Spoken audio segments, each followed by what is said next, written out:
नमस्कार। Radio Madhuban 90.4 FM में आप सबका दिल से स्वागत है। मैं भक्ति आज आपको एक बहुत सुंदर खुशखबरी सुना रही हूँ। आज हम आपके सामने पेश कर रहे हैं एक अनोखा और भावपूर्ण कार्यक्रम अमृत धारा। भाई और बहनों, आज इस कार्यक्रम के लिए हमारे सामने उपस्थित है ज्ञानेश्वर जी। जैसे नाम वैसा ही इनका काम है।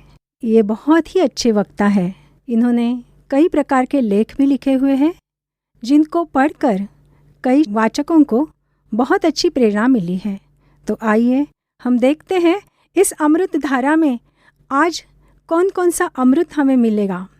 आपका स्वागत है ज्ञानेश्वर जी। धन्यवाद। अमृत धारा नाम तो काफ़ी अच्छा है।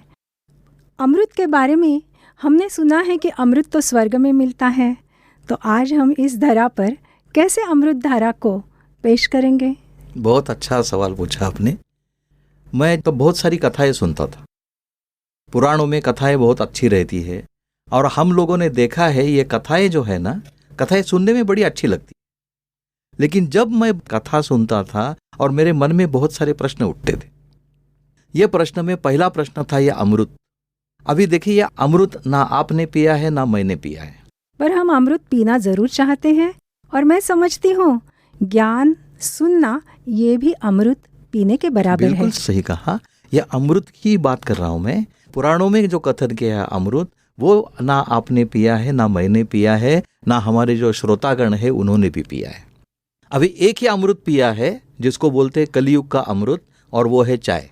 हाँ, वहाँ लिखा हुआ भी होता है अमृत तुल्य चाय। अमृत तुल्य, लेकिन अमृत नहीं है, अमृत जैसा चाय है। और ये अमृत जो है इतने सदियों से चलते आया है। और जब मैं सुनता था ये अमृत जो है उसका जन्म कैसे हुआ।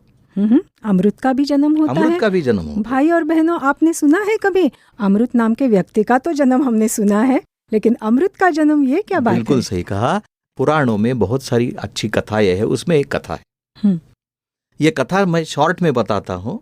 ये कथा ऐसी है कि देव और दानव, दानव असुर, देव और असुर, इन दोनों ने तय किया कि आज हम समुद्र मंथन करेंगे। अभी देखिए, समुद्र मंथन के लिए क्या किया। समुद्र तो था ही, जिसको हम क्षीर सागर कहते हैं। और समुद्र में जैसे मंथन, अभी दही जो है, दही है, उसको अगर मंथन करना है, छाछ निकालना है, तो क्या करते हैं? मथनी डालते हैं। इतना बड़ा समुद्र होगा तो मथनी तो नहीं होगी।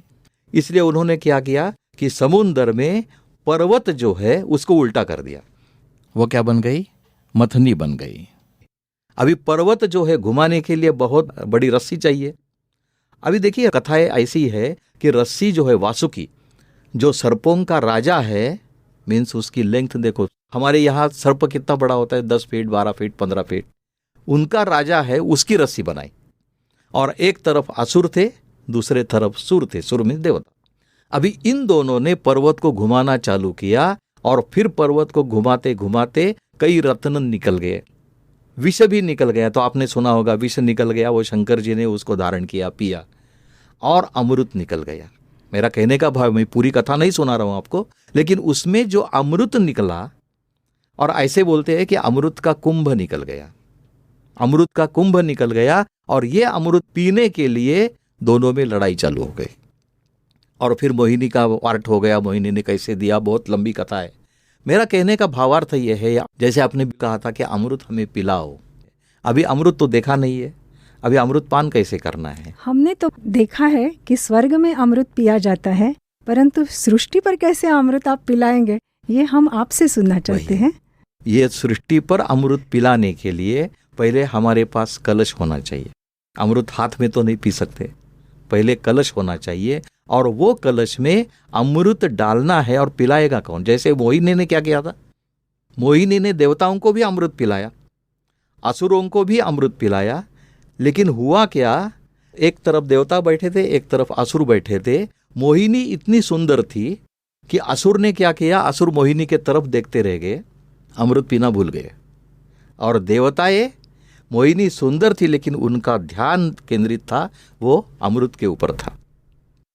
मैं ये मानता हूं कि पुराणों में जितनी कथाएं हैं, कथाएं बड़ी सुंदर है, लेकिन हर कथा के पीछे राज है, जिसका हम बोलते गुह्य राज है, और वो राज जानने की कोशिश करनी है। और इसलिए आपने जो नाम रखा है प्रोग्राम का, अमृत धारा। अमृत तो देख लिया हमने, अभी धारा क्या है? प्रवाह। धारा को प्रवाह भी बोलते हैं, धारावाही भी बोलते हैं। आजकल टीवी में बहुत सारे धारावाहिक कार्यक्रम आते हैं, सीरियल बोलते हैं हम उसको। धारा प्रवाह है, और ये प्रवाह जो है अमृत का, स्टैग्नेटेड वाटर जो होता है उसमें कीड़े हो जाते हैं, जंतु हो जाते हैं। अगर उसमें प्रवाह है तो होता नहीं है। तो मन मेरा जो है वो क्या है? स्टैग्नेंट हो गया तो उसमें कीड़े बन जाते हैं। लेकिन अगर उसको मैं प्रवाह बनाया तो क्या किया?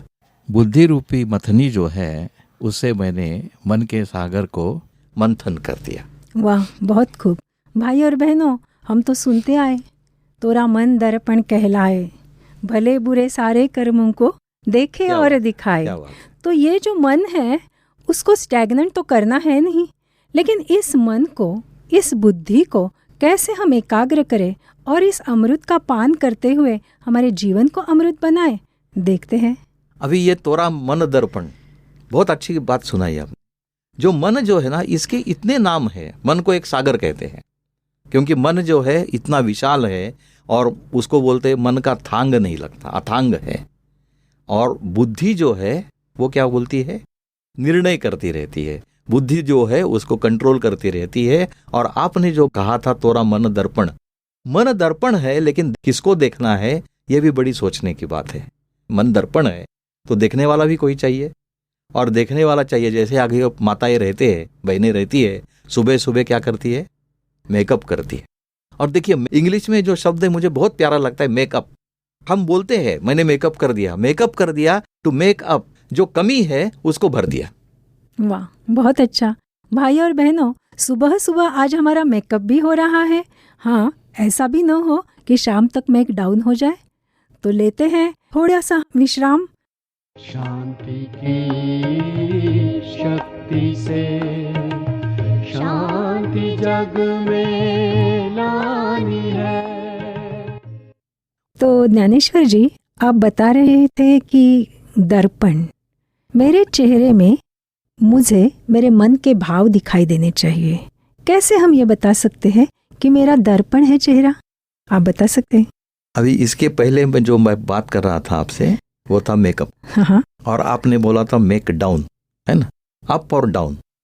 ये मेक अप जो है हमारी जिंदगी में, देखिए जो हम बात सुनते हैं, अमृत धारा जो प्रोग्राम है, हम जो कार्यक्रम लेके श्रोताओं के पास जा रहे हैं, उसका मकसद ये होना चाहिए कि ये कार्यक्रम सुनने के बाद उनके जिंदगी में कोई फर्क पड़ना चाहिए, उसका उनको फायदा होना चाहिए। और हम बहुत बार सुनते, पौराणिक कथा सुनते हैं, पुराण की कथा सुनते हैं, कीर्तनकार या प्रवचनकार जो कोई होता है वो बहुत अच्छी तरह से कथा सुनाता है, लेकिन वो कथा सुनने के बाद मेरे जिंदगी में उसका क्या फायदा है, ये जब तक मुझे पता नहीं चलेगा तब तक ये कथा जो है ना, वो बोलते हैं, मराठी में एक कहावत है, और इसमें सोनार जो होता है वो क्या करता है, पाइप है उससे फूंक मारता है। फूंक मारता है तो क्या होता है, फूंक यहाँ से वहां निकल जाती है, अंदर कुछ नहीं जाता। या आप जैसे कथा सुनते हैं, छोटी छोटी डॉल है उसमें कथा सुनते, एक सुई डाला ये कान से वो कान से बाहर आई, मुख से बाहर आई, वगैरह वगैरह। तो ये जो हमारा डाइजेशन है, जो हम सुनते हैं, वो अंदर कितना जाता है? अंदर जाना, हमें तो इसका पहले अच्छी तरह से अर्थ सुनाइए। अंदर जाना मन, अंदर कब जाएगा? जब मैं उसको मंथन करूंगा। तो अगर मैं खाना खाता हूं और चबा चबा के खाता हूं तो क्या होगा? जिसको बाइट करते हैं ना, बाइट अच्छी तरह से डाइजेस्ट, अच्छी तरह से डाइजेस्ट हो जाएगा। अगर बिना चबा के मैंने जल्दबाजी में खाया तो मुझे डिसेंट्री हो जाएगी। शायद हम अभी तक जो कथाएं सुन रहे थे वो चबा चबा कर उसका अर्थ नहीं धारण कर रहे थे, केवल हम फटाफट सुन ली, बस कथा तो ध्यान में रही, लेकिन कथा का जो मर्म है, ये कथा का मर्म आज हमारे जीवन में उतारा नहीं है। हमने उस कथा को धारण नहीं किया है। तो कैसे हम उसको धारण करें? तो धारण करने के पहले हमें धर्म समझना चाहिए।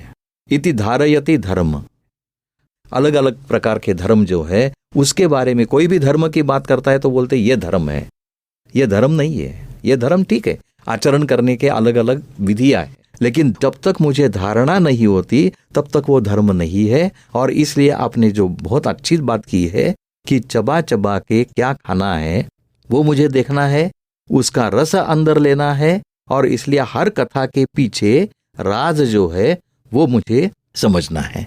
और ये हमने शुरुआत कहाँ से की? अमृत से की।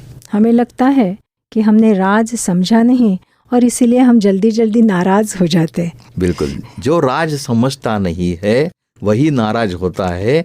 क्योंकि क्या है मालूम है, हम पिक्चर के लिए जाते हैं, सस्पेंस स्टोरी रहती है, और पिक्चर में बताते हैं एंड किसी को मत बताओ। अगर एंड आपको मालूम है सस्पेंस तो क्या होगा? पिक्चर का सस्पेंस ही निकल जाता है। हमारी जिंदगी जो है ना वो पिक्चर है, कोई बोलते ड्रामा है, कोई बोलते पिक्चर है, और उसका जो सस्पेंस है वो सस्पेंस एक बार समझ में आ गया, जिसको हमने राज कहा, राज, और एक बार वो राज समझ आ गया तो नाराजगी की बात ही नहीं है। और इसलिए सस्पेंस और इसेंस दोनों चीज है। जिंदगी का इसेंस क्या है और जिंदगी में सस्पेंस क्या है, ये अगर दोनों मुझे पता चल गया तो नाराजगी तो बात ही नहीं है। वाह, क्या सुंदर बढ़िया बात है। आज तक तो हम इसेंस सिर्फ खाने में यूज करते थे, लेकिन ये भी एक बुद्धि का खाना है कि जो हम इस इसेंस को अच्छी तरह से समझे तो जिंदगी भी कितनी सुहानी बन जाएगी, कितनी सुरीली बन जाएगी। जैसे इसेंस डालने के बाद कोई चीज जो है वो बहुत बढ़िया लगती है, बहुत बढ़िया बनती है। और एक बात मुझे अच्छी लगती है कि इसेंस वैसे भी हम बहुत कम डालते हैं, उसको ज्यादा डालने की जरूरत नहीं होती। शायद आप जिस अमृत की बात कर रहे हैं वो भी ऐसा ही होगा इसेंस, कि जो हमें बहुत अच्छी तरह से समझना है। बिल्कुल, इसेंस आपने जो कहा, इसेंस अभी जैसे इलायची का इसेंस है और किसी का इसेंस है। 10 इलायची पकड़ के अगर मैंने उसको एक्सट्रैक्ट बनाया तो 2 बूंद इसेंस निकलता है। तो इसेंस जो है वो मर्म है, और ये जितनी कथाएं हैं उसका अगर मुझे मर्म समझ में आ गया तो उसको ही इसेंस बोलते हैं। और वो इसेंस अगर मैं जिंदगी में यूज करूं तो जिंदगी टेस्टी बन जाती है। क्या बात है, जिंदगी को तो टेस्टी बनाना हम सब चाहते हैं। इतना ही नहीं, सिर्फ हम ही नहीं बनाना चाहते, लेकिन वो टेस्ट औरों को भी खिलाना चाहते हैं। तो अभी हम देखते हैं कैसे हम इस जिंदगी को इसेंसफुल बनाएं, सेंसिबल बनाएं। तो लेते हैं थोड़ा सा विश्राम। शांति की शक्ति से शांति जग में लानी है। तो इस अमृत धारा में फिर से हम जुड़े रहते हैं। आइए, इस अमृत धारा में कौन सा अमृत और कौन सी धारा आज हम एंजॉय कर रहे हैं। तो ज्ञानेश्वर जी हमें इस अमृत धारा में बहुत सुंदर अमृत का पान करा रहे हैं। तो आप बता रहे थे इसेंस के बारे में, तो जिंदगी का इसेंस क्या है? जिंदगी का इसेंस और सेंस, इसेंस और सीक्वेंस, ये 3 चीजें हैं। अगर मुझे सेंस का पता चल गया तो इसेंस मुझे आ गया। हम ऐसे भी कह सकते हैं, अगर इसेंस है तो मुझे सेंस का पता चल गया, और इसके लिए सीक्वेंस भी चाहिए। और अगर कुछ नहीं है, ना सीक्वेंस है, ना इसेंस है, ना सेंस है, तो जिंदगी नॉनसेंस बन जाती है। हमें तो नॉनसेंस शब्द भी अच्छा नहीं लगता, तो कौन अपनी जिंदगी नॉनसेंस बनाएगा? तो ये तीनों पर हम जरूर विचार करेंगे। आइए, हमें बताइए कि ये जिंदगी जो है इसका सीक्वेंस भी क्या होता है? अभी सीक्वेंस जो है, सीक्वेंस के लिए जैसे मैंने कहा कि सीक्वेंस में पहली चीज है मेरे इच्छा होनी चाहिए। तो अमृत का हम उदाहरण ले रहे थे, अमृत का जन्म भी हमने सोच लिया, जन्म के बारे में भी डिस्कस किया। अमृत का जन्म क्यों हो गया?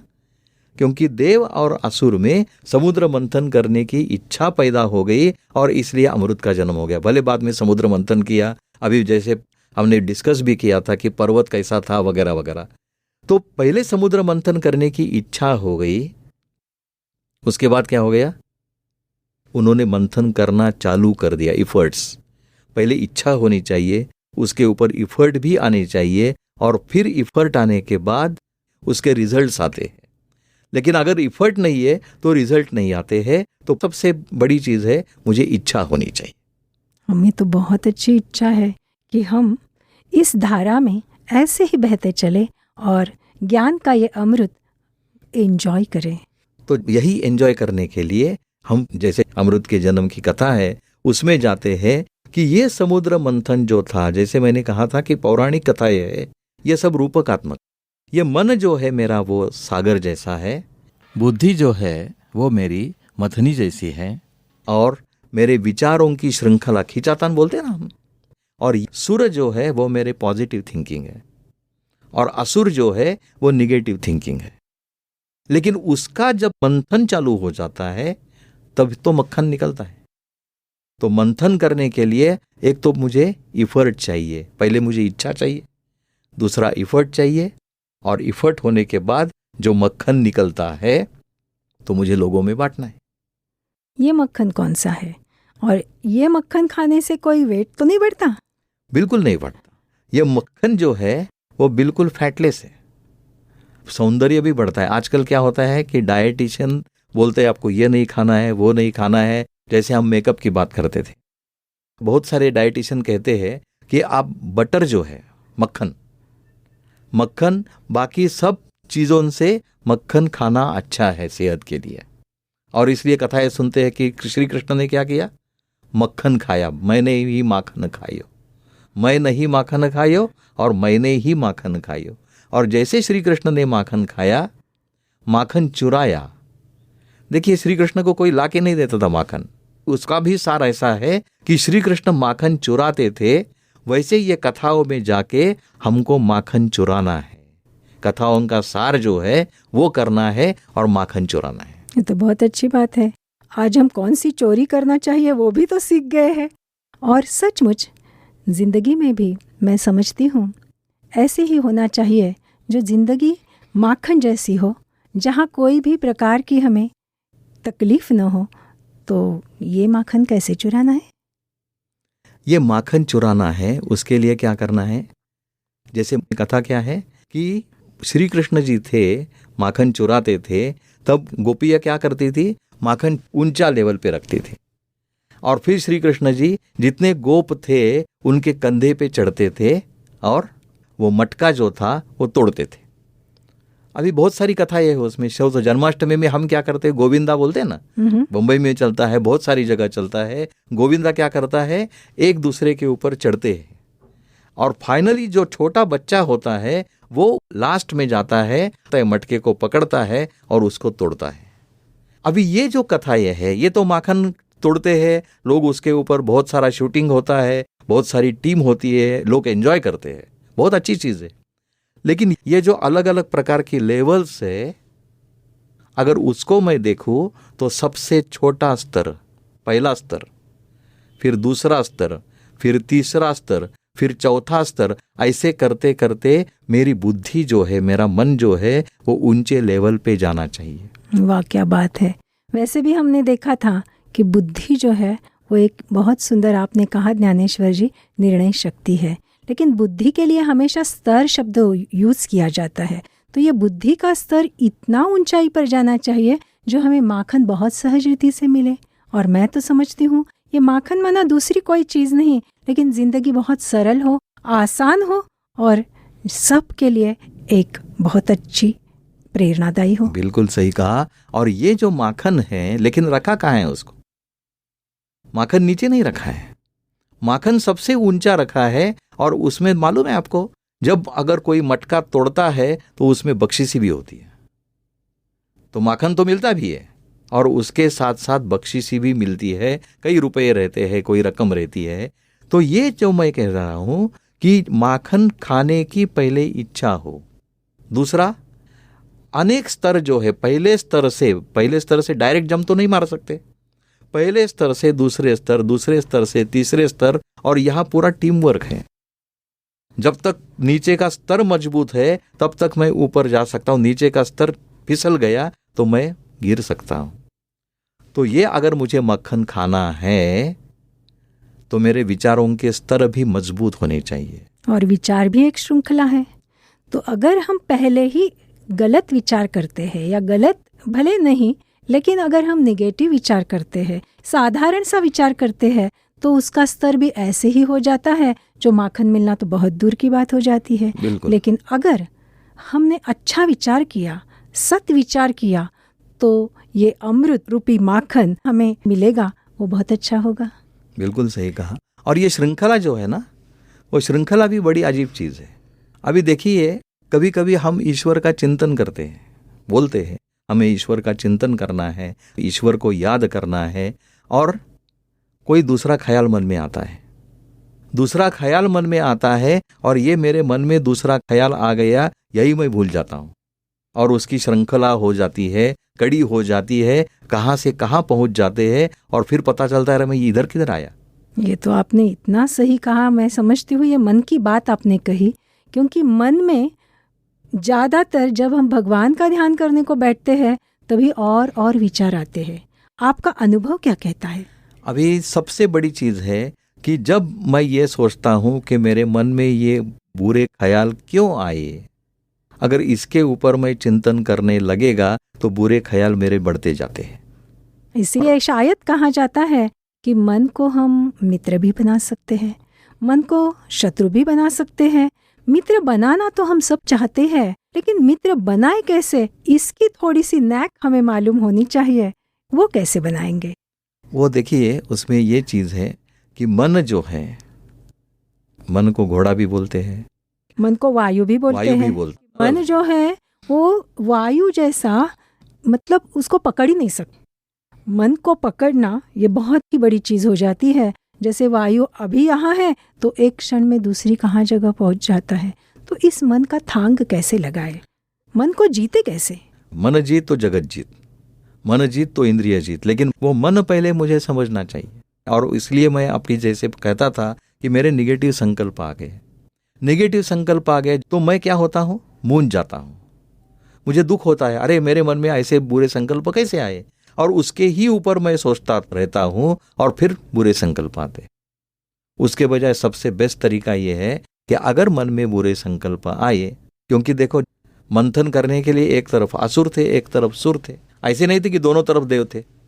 तो जब तक असुर नहीं है तब तक मंथन होगा ही नहीं, कोई डरने की बात नहीं है। ये तो बुरे ख्याल आएंगे ही, क्योंकि मंथन चालू हो गया। अगर मुझे मक्खन खाना है, अगर मुझे अमृत पीना है, तो ये बुरे संकल्प आएंगे ही, कोई चिंता करने की जरूरत नहीं है। लेकिन उसको ब्रेक करना है। ब्रेक करने के लिए मुझे टाइम पे पता होना चाहिए कि ये लाइन मेरी लग गई है। तो लगता है इसमें भी आप कोई स्पीड ब्रेकर की बात कहेंगे, क्योंकि ब्रेक लगाने कैसे होते हैं? बुद्धि के ब्रेक लगाने हैं, मन को, या और कुछ करना है? लेकिन स्पीड ब्रेकर का क्या होता है, अगर आपने स्पीड ब्रेकर नहीं देख और गाड़ी फुल स्पीड में है, क्या हो जाता है, ठोकर लग जाती है। ठोकर लग जाती है, पता ही नहीं चलता कब आपने गाड़ी जंप की। तो स्पीड ब्रेकर तो है, लेकिन मन को ब्रेक लगाने के लिए वैक्यूम ब्रेक चाहिए। तो मन उसी समय रुक जाएगा। बुद्धि क्या करती है, बुद्धि मन को कंट्रोल करती है, उसको दिशा देती है। और इसलिए बोलते हैं मन की गति जो है बड़ी तेज है, और मन की गति ऐसी तेज है कि उसके ऊपर कोई किसी की गति नहीं है। वाह, बहुत अच्छी बात है। आप सबका मन यहाँ है या और कहाँ गया है? जैसे अभी ज्ञानेश्वर जी ने कहा कि हमारे मन को बुद्धि रूपी ब्रेक लगाने हैं, चाहते तो सब है, लेकिन वो ब्रेक लगाने की युक्ति जो है, नैक जो है, वो भी अगर हमें हासिल हो तो हम सचमुच हमारी जिंदगी को बहुत सुंदर बना। तो लेते हैं थोड़ा सा विश्राम। शांति की शक्ति से शांति जग में लानी है। रेडियो मधुबन में फिर से हम सुन रहे हैं इस अमृत धारा को, और ये धारा तो बहती ही रहती है, ये एक सुंदर प्रवाह है। तो ज्ञानेश्वर जी फिर से हमें बताना चाहते हैं कि इस मन बुद्धि का संबंध क्या है? ऐसे बोलते मन मित्र भी है, जैसे आपने पिछली बार कहा था कि मन मित्र भी है और मन शत्रु भी है। और ये मन जब मित्र नहीं बनता तब शत्रु बन जाता है। अपने मन में इतने बुरे संकल्प आते हैं जो हमारा शत्रु भी नहीं कर सकता। इसीलिए हमारा मन ज्यादातर शत्रु ही बनता है, मित्र कभी कभी बनता है। हम चाहते तो हैं इसको मित्र बनाएं और इस मन को इतना सुमन बनाएं ताकि हमारे जीवन का बगीचा जो है बहुत अच्छी तरह खिले। बिल्कुल सही कहा। लेकिन सुमन बनाने के लिए सुमन जो पुष्प है वो अगर मुझे पैदा करने हैं तो पहले क्या करना पड़ेगा, मन को कुदेरना पड़ेगा, जिसको बोलते डिगिंग। इंग्लिश में क्या कहते हैं, डिगिंग, खुदाई करनी पड़ती है। जब तक खुदाई नहीं करेंगे तब तक बीज नहीं बो सकते। अगर एक बार बीज बो दिया तो उसको जल भी देना चाहिए। और मेरा ही मन जो है उसको खुदाई कैसे करे, वो खुदाई जब तक करूंगा, अभी जैसे जैसे मैंने कहा था कि अमृत का जो उगम हो गया, उसके लिए पर्वत को उल्टा कर दिया, मंथन कर दिया, यहाँ खुदाई की बात हो गई। तो मन है ही एक, उसको कुछ भी कहिए, बगीचा कहिए, जमीन कहिए, धरणी कहिए, समुद्र कहिए, बाकी हमें क्या करना है, इसेंस, सीक्वेंस, सेंस, जिसके ऊपर चर्चा की थी। तो हमारा उद्देश्य क्या है, ये सब चीजें हम सुनते हैं, अभी हम बोल रहे हैं, उसका मेन इसेंस है मेरी जिंदगी खुशहाल हो, मेरी जिंदगी अच्छी हो और मेरे चेहरे पे खुशी हो। रेडियो मधुबन की जो पंच लाइन है, सुनते रहिए और मुस्कुराते रहिए। देखिए, मुस्कुराना, हंसते रहिए नहीं बोला, मुस्कुराते रहिए बोला, क्योंकि मुस्कुराना, जिसको इंग्लिश में हम स्माइल कहते हैं, और वो जो स्माइल है वो किसी को दुख नहीं देता।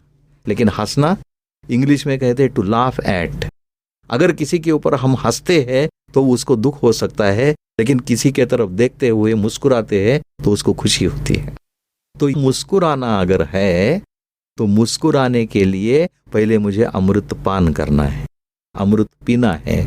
और ये अमृत के बारे में अभी अभी हमने चर्चा की, अमृत कैसे बन गया, अमृत का मतलब क्या है, आपने तोरा मन दर्पण ये भी कह दिया। तो ये सब चीजें हैं मन की बातें। और जब तक मेरा मन सुमन नहीं होता, जब तक मेरा मन अच्छा नहीं बनता, तब तक मैं हंस नहीं पाता हूँ और अमृत का टेस्ट भी नहीं कर पाता हूँ और अमृत के बारे में सोचता भी नहीं हूँ। बहुत सुंदर कहा आपने।